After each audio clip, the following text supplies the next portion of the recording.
నమస్కారం అండి. మనందరినీ కూడా ఈ మధ్యకాలంలో కలిచివేసిన వార్త తిరుమల తిరుపతి దేవస్థానంలో జరిగిన అక్రమం గురించి. మనందరం కూడా మన కులదైవంగా భావించి కొలిచే వెంకటేశ్వర స్వామి సన్నిధిలో పనిచేస్తున్న కొంతమంది చిత్తశుద్ధి లోపించటం వల్ల కానివ్వండి, అధిక ధనాన్ని సంపాదించాలనే భావంతో కానివ్వండి, అక్రమానికి కూడా ఒడిగట్టి స్వామివారికి సమర్పించే నివేదనలలో చెడు పదార్థాలని కలిపి స్వామివారికి తినిపించారు. దురదృష్టం ఏమిటంటే ఇవాళ బొంకించి అసలు తప్పే జరగలేదన్నట్టుగా మాట్లాడటం కూడా చాలా శోచనీయం. అదే సమయంలో నేను దురదృష్టవశాత్తు ఒక ఎక్స్పర్ట్గా తిరుమల తిరుపతి దేవస్థానం నన్ను ఆ బాధ్యత అప్పగించింది, నేను ఆ బాధ్యతల్లో విఫలుడనయ్యాను అని ఒక ఎక్స్పర్టు నిన్న పోలీసు వాళ్ళకి స్టేట్మెంట్ ఇచ్చి తను దుర్మార్గంగా సంపాదించిన ధనాన్ని ఆయన పోలీస్ ఏసీబీ వాళ్ళకి అప్పచెప్పాడు.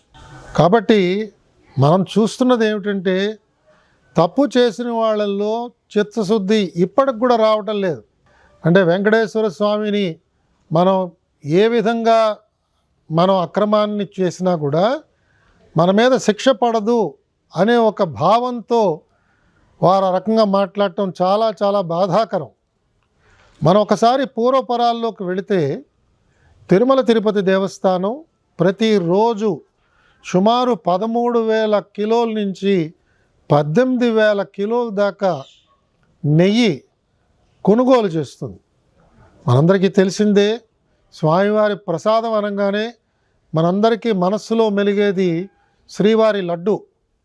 అలాగే మన బంధువులు కానీ మిత్రులు కానీ యాత్ర చేసి వచ్చారు అంటే మనం చాలా చాలా ఆనందంగా ఉత్సాహంగా ఎదురు చూసేది మనకెప్పుడు లడ్డు తీసుకొచ్చిస్తారా అని చూస్తుంటాం. పరీక్షలకు వెళ్ళే విద్యార్థులు, కళ్యాణం చేయించుకునే పెద్దవాళ్ళు, వృద్ధాప్యంలో చేసుకుంటున్న ఉత్సవాల్లో కూడా స్వామివారి యొక్క ప్రసాదాన్ని అపురూపంగా భావించే జాతి మనందరిది కూడా. యావత్ భారతదేశం అంతా కూడా వీళ్ళందరూ ఇవాళ ఉండి వాళ్ళందరూ కూడా భారతదేశంలో ఎక్కడికి వెళ్ళినా కూడా తిరుమల గురించి, కలియుగ ప్రత్యక్ష దైవం గురించి మాట్లాడుతున్నప్పుడు స్వామివారి ప్రసాదం గురించి మాట్లాడతారు. మరి కేవలం లడ్డూ ప్రసాదం ఒకటే కాకుండా స్వామివారి అన్నప్రసాదాల్లో కూడా అదే నెయ్యి వాడతారు. ఉపదేవాలయాల్లో కూడా వాడే నెయ్యి ఈ విధంగానే తిరుమల తిరుపతి దేవస్థానం వాళ్ళు ప్రొక్యూర్ చేసి ఇస్తుంటారు. కొన్ని ప్రాంతాల నుంచి వస్తున్న నెయ్యి మనకి క్వాలిటీ బాగాలేదు, నాణ్యత లేదు అని తెలిసినప్పుడు వాళ్ళకి నోటీసులు ఇచ్చి వాళ్ళని ఆపేయడం విధిగా జరుగుతూ ఉంటుంది.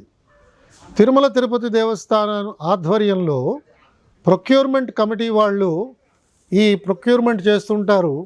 ఆ ఘీ ప్రొక్యూర్మెంట్ చేస్తున్నప్పుడు ఆ ఘీలో నాణ్యత ఎలా ఉన్నది అవన్నీ కూడా వాళ్ళు చాలా జాగ్రత్తగా పరిశీలన చేయవలసిన బాధ్యత వారి మీద ఉన్నది. అంతేకాకుండా తిరుమల తిరుపతి దేవస్థానం వారు కొన్న ఈ ఘీని, నెయ్యిని ఎప్పటికప్పుడు పరీక్ష చేయడానికి వివిధ ప్రాంతాలకు పంపిస్తున్నారు. అలాగా ప్రభుత్వం మారిన తర్వాత, కూటమి ప్రభుత్వం వచ్చిన తర్వాత మనందరికీ కూడా ఒక పెద్ద గంభీరమైన వార్త ముఖ్యమంత్రి గారు ఆవిష్కరించింది ఏమిటంటే తిరుమల తిరుపతి ప్రసాదంలో వాడిన నెయ్యి కలుషితమైనది, ఇందులో జంతు కొవ్వు కూడా కలిసినట్టుగా కనిపిస్తున్నది అని ఆ రోజు సెప్టెంబర్ 2024 నాడు ఆయన సెలవిచ్చారు. మనందరం కూడా చాలా చాలా బాధపడ్డాం. మనలో కొంతమంది దుఃఖించాం. అందరూ చూస్తుండగానే కన్నీళ్లు రాల్చాం. మనం నమ్ముకున్న మన దైవానికి అలాంటి ప్రసాదాన్ని మనం ఇస్తామా? ఎంత తప్పిదం ఇది! క్షమించరాని తప్పిదం కింద కూడా మనందరం కూడా ఆ రోజు అనుకున్నాం. దాన్ని వెంటనే ప్రభుత్వం చర్యలు తీసుకుని ఎంక్వైరీ చేయడానికి ఒక డిఐజీ స్థాయి అధికారిని వెంటనే ఎంక్వైరీ ఆఫీసర్గా పెట్టి ఎస్ఐటీని ఫామ్ చేసిన తర్వాత ఎవరైతే తప్పు చేసి ఉంటారని మనం అందరం భావిస్తున్నామో వారు సుప్రీంకోర్టుకు వెళ్ళి మేమేం తప్పు చేయలేదని చెప్పి ఆ రోజు బొంకారు. అప్పుడు సుప్రీంకోర్టు ఏర్పాటు చేసిన స్పెషల్ ఇన్వెస్టిగేషన్ టీం ఈ అంశంలోకి వెళ్ళి వారు అనేక మంది ఎక్స్పర్ట్స్ని, రాష్ట్ర ప్రభుత్వ పోలీస్ యంత్రాంగంలో ఉన్న సభ్యులు, సిబిఐలో ఉన్న సభ్యులు అందరినీ కూడా, అలాగే FSSAI అంటే ఆహార నాణ్యతని పరీక్ష చేసే ఒక ఏజెన్సీ, కేంద్ర ప్రభుత్వ స్థాయిలో ఉన్న ఏజెన్సీ ప్రతినిధులు, వీరందరినీ కలిపి SIT ఏర్పాటు చేశారు. కాబట్టి ఇవాళ వారిచ్చిన రిపోర్ట్ని అందరం కూడా జాగ్రత్తగా పరిశీలన చేద్దాం. ఇవాళ ఉన్న ప్రభుత్వం, ఇవాళ బోర్డులో పనిచేస్తున్న చైర్మన్ గారు కానీ, ఎగ్జిక్యూటివ్ ఆఫీసర్ గారు కానీ, గౌరవ ధర్మకర్తల మండలి సభ్యులందరినీ కూడా మనం ఆశించేది, కోరేది, భవిష్యత్తులో ఇలాంటి చర్యలు రాకుండా ఎలాంటి చర్యలు మనం తీసుకోవాలి. ఇలాంటి తప్పిదాలు జరగకూడదు. ఇది తప్పిదమే కాదు, ఇది దుర్మార్గం. ఇది కలుషితమైన ఆలోచనతో పెట్టరేగిపోయిన కొంతమంది మన మనోభావాలని దెబ్బతీసేటట్టుగా వారు ప్రవర్తించారు. దీని ద్వారా కోట్ల రూపాయలు వారు గుల్లకొట్టారు. స్వామివారిది ఒక్క రూపాయి మన జేబులో పడినా కూడా మన చేతుల్లోంచి 10 రూపాయలు వెనక్కి వెళతాయనే ఒక సత్యం త్వరలోనే నిరూపణ అవుతుందని కూడా నాలాంటి వాళ్ళు భావిస్తున్నారు. ఎవరైతే తిరుమల నుంచి ధనాన్ని సేకరించి దుర్మార్గం ద్వారా ఆ ఆదాయాన్ని సంపాదించారో తప్పకుండా ప్రాయశ్చిత్తం వాళ్ళు అనుభవించవలసిందే. ఇప్పటికైనా సమయం మించిపోయింది లేదు. దీన్ని రాజకీయ కోణంలో ఆలోచన చేసి వాదించే కంటే మాకు వెంకటేశ్వర స్వామి మీద నమ్మకం లేదు, మాకు డబ్బు మీద నమ్మకం ఉంది అని వాళ్ళ నమ్మకాలని బయట పెట్టవలసిందిగా నేను అందరి తరఫున నేను వారిని డిమాండ్ చేస్తున్నాను. మీకు వెంకటేశ్వర స్వామి మీద నమ్మకం ఉంటే మౌనం వహించండి. మీరు చేసిన ఈ దుర్మార్గానికి మీరు మీ చింతని ప్రకటించండి, మీ బాధను వ్యక్తపరచండి. ప్రాయశ్చిత్తంగా వెళ్ళి అంగప్రదక్షిణ చేస్తారో, పుష్కరిణిలో మునుగుతారో, లేదా తల నీలాలు అర్పిస్తారో, లేదా వెళ్ళి శిక్ష అనుభవిస్తారో జైల్లో కూర్చుని, అది మీకే వదిలేస్తున్నాం. కానీ ఒక సామాన్య భక్తుడుగా మీరు చేసింది క్షమింపరాని నేరము.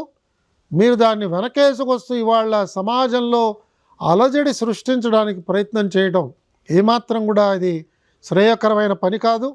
మీ వల్ల మేము ఆశిస్తున్నది కాదు. రాజకీయ పార్టీల వాదనలు ఏ రకంగా ఉన్నా కూడా అది వాదనలతోనే మీరు చేసుకోవాలి, కానీ ప్రజా జీవనానికి అంతరాయం కలిగించడం కానీ, ప్రజా ఆస్తుల్ని తగలబెట్టడం కానీ ఈ విధంగా చేయడం క్షమింపరాని నేరం అవుతుంది. వెంకటేశ్వర స్వామి భక్తులందరినీ కూడా సవినయంగా నేను కోరేది, తప్పకుండా మనం కొంత సమయాన్ని వేచి చూద్దాం.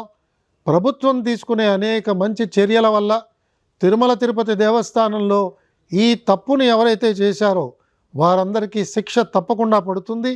ఇప్పటికే ప్రభుత్వం అక్కడ పనిచేస్తున్న కొంతమంది ఉన్నతాధికారుల్ని స్థానచలనం కలిగించింది. మిగతా వారి మీద కూడా చర్యలు మొదలుపెట్టినట్టుగా నాకు వినిపిస్తున్నది. మనందరం కూడా స్వామివారి భక్తులుగా వినమ్రతతో స్వామివారిని కోరుతూ ఇలాంటి తప్పులు చేసిన వారందరి పక్షాన మనందరం క్షమాపణలు కోరుదాం. ఇలాంటి తప్పు చేసిన వారందరికీ తగిన విధంగా స్వామివారు శిక్ష విధిస్తారని నమ్ముతూ మనందరం కూడా ఎల్లవేళలా నమ్మే వెంకటేశ్వర స్వామిని మరొక్కసారి భక్తిపూర్వకంగా గోవిందా గోవిందా అని స్వామివారిని కొలుస్తూ మనం చేసుకునే మన విధి నిర్వహణలో నిమగ్నం అవుదామని చెప్పి నేను పిలుపునిస్తూ మీ దగ్గర సెలవు తీసుకుంటున్నాను. గోవిందా.